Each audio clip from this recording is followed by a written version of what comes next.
Last year, I was given the huge honour of being named the Australian University Teacher of the Year.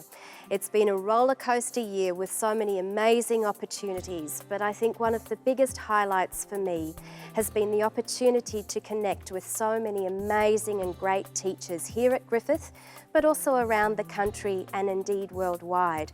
And also being given a platform to speak about the importance of quality learning and teaching. But you know, I'm not alone. Griffith tops the country when it comes to the number of national learning and teaching citations. That's right, tops the country. And tonight we get to see some of the highlights and hear the stories of our award-winning teachers and change agents at Griffith.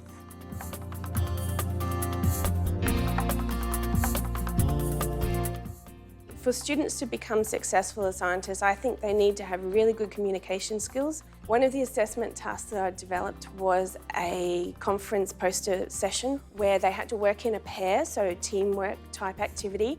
This gives students the opportunity to present both verbally and in written form and defend their work to their colleagues and peers. Having spent 23 years teaching top West End performers in London, it was exciting for me to come over to Queensland and to Griffith University and to this new home in Burke Street Studios to start a new course in musical theatre. The way the course has been designed is that basically in the first year the students learn techniques. The second year they learn to apply those techniques. And third years it's about performing using those techniques. In the area of policy studies, the thing that excites students the most is really the belief that they're learning something that they wouldn't learn in a textbook, or that they're gaining access to some informational insight that they hadn't seriously considered in the past. So we base our curriculum on a craft perspective, the idea that you develop mastery through apprenticeship, through learning, through developing a sense of professional identity, and through taking responsibility for the work that you do. Universities, employers and students themselves invest an awful lot of resources in their practice-based experiences. What this grant seeks to do is to utilise and optimise and then hopefully maximise those experiences as directed towards their educational goals.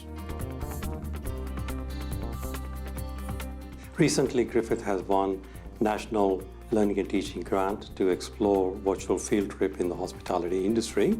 With large number of students, often it's difficult to visit hotel properties, so digital technology allows us to bring hotel operations into the classroom.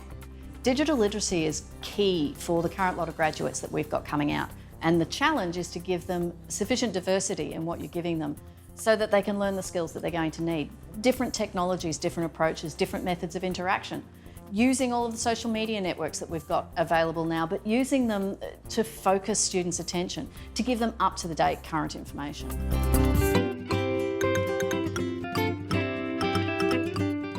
Just under 10 of our Pacifica students are now studying here at university. Now they're also moving into being mentors to raise up others. And most importantly, it has instilled hope into our students and into our community and parents. In 2014, Gala won a National OLT Award. Gala stands for the Griffith English Language Enhancement Strategy. Gala has been so successful because it's an innovative, whole-of-university approach which supports students throughout the student life cycle with their English language and academic needs. In order that we can give our students the best opportunity, it's essential that we pull international people in to work with them, to open the door to what's out there. In the new world of work, employers are looking for evidence that students are capable of undertaking tasks that they are going to do every day. Theoretical knowledge applied to an authentic assessment tasks enables employers to understand exactly the capabilities a student has. So practice-based experiences offer students authentic experiences of the occupations which they will ultimately engage. And it's through those experiences that they come to apply, further develop and hone the kind of important understandings, capacities and values associated with that occupation.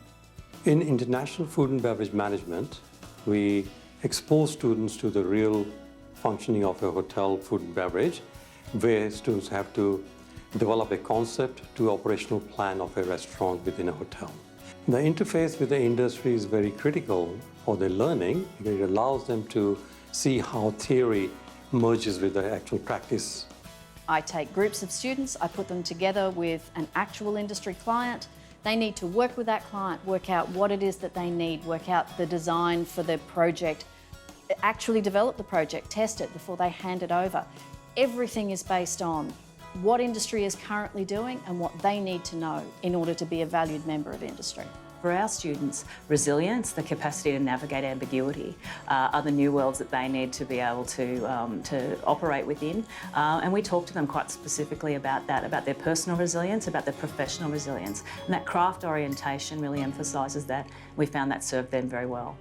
It is very exciting when very new and sometimes naive first years come to university and really the world is their oyster. We have a very short period of time to make a very big impression on them and direct the way that they will conduct themselves, the values they'll have, the standards that they'll raise to for the rest of their careers. Do I see a future for myself in this field? I hope so, but I do feel with the skills and the training that we have been given, I've at least been well, not handed, but it's at least given me the opportunity to earn my way into giving it a good go.